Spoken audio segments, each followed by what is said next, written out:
मतलब पैसा ना होने के बाद भी गेम्स को खेलता गया, कभी लोन लेकर, कभी घर से चुराकर, अपनी बीटेक की फी भी लगा दी। रुका तब जब 96 लाख रुपए के उधार में आ गया। अरे कंटेंट क्रिएटर तो बार बार करेंगे, क्या है 20 लाख लो साथ में जय श्री राम बोल दो, हो गई सारी गलती माफ। खुद का दिमाग पता नहीं कैसे नहीं चला पाते लोग। अरे सरकार के तो बन रहे हैं करोड़ों, वो क्यों बैन करेगी इसे? ये तो तुम्हारी साइकोलॉजी से खेल रहे हैं। 2-3 लोगों को जब तक जिताएंगे नहीं तो 1000 को हराएंगे कैसे, और जब तक 1000 हारेंगे नहीं तो ये पैसे बनाएंगे कैसे? अभी 3-4 दिन से एक वीडियो काफी वायरल हो रही है जिसमें एक 22 साल के लड़के के ऊपर 96 लाख रुपए का लोन है। अब ना तो उसकी फैमिली ने उस पे लोन डाला और ना ही उसने कोई ऐसा बिजनेस किया था जिसमें वो फेल हो जाए, बल्कि उसे गेम्स खेलने की आदत हो गई थी। कोई नॉर्मल गेम्स नहीं, मोबाइल वाले गेम्स जिसमें पैसे लगाए जाते हैं। पहले लोग इसे ऑफलाइन खेलते थे तो इसे जुए का नाम दिया जाता था, लेकिन अभी मोबाइल पे आ गया है तो इसे बेटिंग एप्स के जरिए खेला जाता है। आगे वीडियो में मैं आपको इसकी वीडियो तो दिखाऊंगा ही, साथ में ये भी बताऊंगा कि बेटिंग एप्स लीगल है तो क्यों है, आप इससे कैसे बचें। बट पहले ये बताओ कि जब भी कोई इंसिडेंट होता है लोग तभी इतना पागल क्यों हो जाते हैं? अभी एक बंदे ने कहा कि मेरे पे इतना लोन है, मैंने बेटिंग एप्स में गेम खेल कर इतने पैसे गवा दिए, तो अब सबको सारे ये सब बेटिंग एप्स प्रमोट करने वाले कंटेंट क्रिएटर बेकार लगने लग गए। अभी तक सब उनके फैन थे। यार तुम ही क्रिकेट देखते हो, उन्हीं क्रिकेट की जर्सियों पे भी यही बेटिंग एप्स प्रमोट होती हैं। क्रिकेट खेलने वाले क्रिकेटर भी प्रमोशन कर रहे हैं। अभी इन्फ्लुएंसर का क्रिकेट चल रहा था तो उस पर भी बेटिंग ऐप प्रमोट हो रही थी, और पता नहीं साथ में और क्या क्या फेक एप्स थी। तब तो सबको मजा आ रहा था, लेकिन एक कोई वीडियो वायरल हो जाती है तो इनको पागलों की तरह गालियां देने लगते हो। ये थोड़ी है कि तुम्हें क्राइम दिख नहीं रहा तो हो नहीं रहा। यूट्यूब पे हजारों वीडियो पड़ी हुई हैं जहां लोगों के साथ बेटिंग ऐप से स्कैम हुआ है। फालतू के व्लॉगर्स या क्रिंज कंटेंट बनाने वालों को लोग एकदम से वायरल कर देते हैं, तो वो लोग तुम्हें क्या प्रोवाइड करेंगे? ना उनके पास कोई अच्छा प्रोडक्ट है, ना उनके पास कोई बिजनेस सेंस है, तो उनके पास सीधा ऑप्शन बचता है कि कोई बेटिंग ऐप प्रमोट कर दें, क्योंकि वो उन्हें आराम से मिल जाती है। सपोज किसी के वीडियो पे 2 से 3 मिलियन व्यूज आ रहे हैं, कोई ढंग का ऐप उसको 10 लाख देगा, लेकिन वहीं पे एक बेटिंग ऐप उसके 30 लाख भी दे सकता है। अभी तुम जिस इन्फ्लुएंसर को फालतू बोल रहे हो वो इन्फ्लुएंसर क्या, तुम खुद अपने एथिक्स और मॉरल्स को उठा के कूड़े में फेंक दोगे और फिर प्रमोशन करोगे। ये अकल तो तुम्हें लानी पड़ेगी कि किसको व्यूज देने हैं, क्योंकि लोग तो ऐसे ही हैं, जहां उन्हें पैसा दिखेगा वो लोग सट्टा भी प्रमोट करेंगे और तुम बस गालियां देते रह जाओगे, और उसमें भी उन्हीं का फायदा है क्योंकि उनकी रीच बढ़ेगी। चलो पहले इसकी वीडियो देखो फिर आगे बात करते हैं। बिहार से सर। क्या नाम है बेटा? हिमांशु मिश्रा। हिमांशु, क्या काम करते हो बेटा? स्टूडेंट है, पढ़ाई करते हैं। अच्छा, कुछ कहना? Yes sir. हाँ। ये बोलते हैं कि ऑनलाइन गेम जो है सर, ये जो टीवी पे ऐड आता है हर जगह, इससे सर बहुत सारे बच्चों का नुकसान होता है सर। बहुत लोग अपनी लाइफ खत्म कर देते हैं। कौन सा ऑनलाइन गेमिंग जो है? यस सर, जो टीवी पे ऐड आता है, जो पैसे कमाने का, जो आज आप टीम लगाइए और करोड़ रुपए कमाइए, इसमें से बहुत लोग गेमिंग एडिक्ट होते हैं। तुमने खेला क्या ये? Yes sir.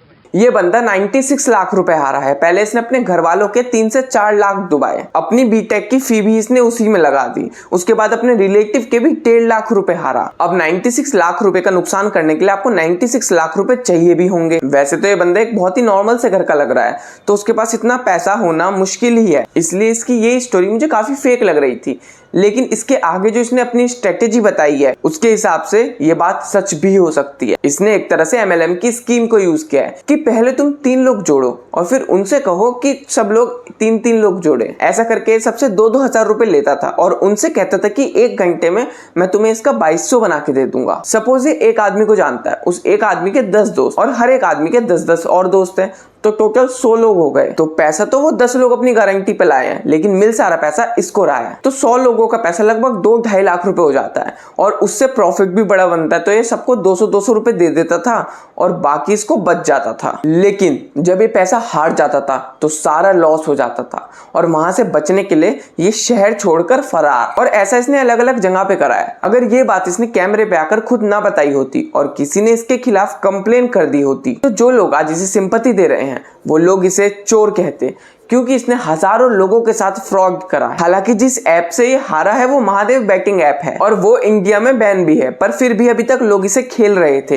क्योंकि सरकार ने इसको 2023 में ही बैन करा है। करंटली लोग इसे अभी यूज कर पा रहे हैं या नहीं ये तो मुझे नहीं पता, लेकिन बैंक्स भी इस स्कैम में मिले होते हैं ये मुझे जरूर पता चल गया। अब जैसे इन ऐप में से जो पैसा आता है वो जाता तो लोगों के बैंक में ही है, पर है ये फ्रॉड का ही पैसा और इसमें लोगों के बैंक अकाउंट फ्रीज हो जाते हैं। अब इस सिचुएशन से निपटने के लिए इस लड़के ने बताया कि बैंक वाले इसको कहते थे कि 1 लाख का इंश्योरेंस ले ले और तुम्हारा बैंक अकाउंट फ्रीज नहीं होगा, ये हमारी जिम्मेवारी। हालांकि ना तो हम सरकार को कुछ कह सकते क्योंकि सरकार ने तो इस ऐप को बैन कर रखा है, लेकिन जितने भी लीगल बेटिंग ऐप्स हैं हालत तो लोगों की उनमें भी यही है, बस उसमें सरकार एक मोटा पैसा छापती है। सरकार लगभग $1.5 बिलियन GST कमाती है इन ऑनलाइन बेटिंग ऐप्स से, तो गवर्नमेंट इतना पैसा क्यों छोड़ेगी? साथ में जो बेरोजगार जनता है वो भी उसी ऐप्स पे लगी हुई है। तो जॉब्स भी कोई नहीं मांगता। लेकिन ये गेम ह्यूमन साइकोलॉजी के साथ खेलता है ना, कि पहले एक गेम जितवा दिया, फिर दूसरा गेम जितवा दिया, फिर 2 गेम हरवा दिए। अब आदमी को लग रहा है मैं तो प्रो हूं, तो मैं तो जीत ही जाऊंगा। उसके बाद फिर 1 जीत गया, फिर 2 जीत गया, फिर 3 हार गया।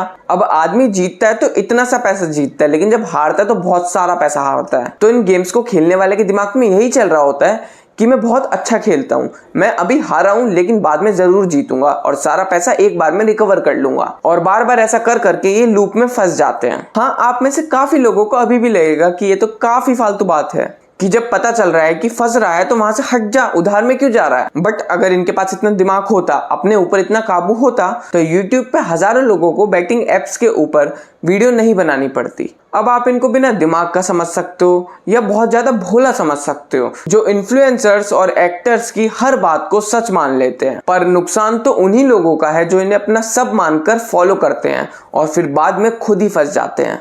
अगर आपको पैसा कमाना है तो job, business, content creation, freelancing, ऐसी कुछ चीजें करनी पड़ेंगी जिसमें दिमाग और मेहनत लगेगी। जहां पर भी बहुत सारा पैसा बिना मेहनत का दिखाया जाता है वो एक फ्रॉड ही होता है। फॉलो कर लो अब रेगुलर इस चैनल पे वीडियोस देखने के।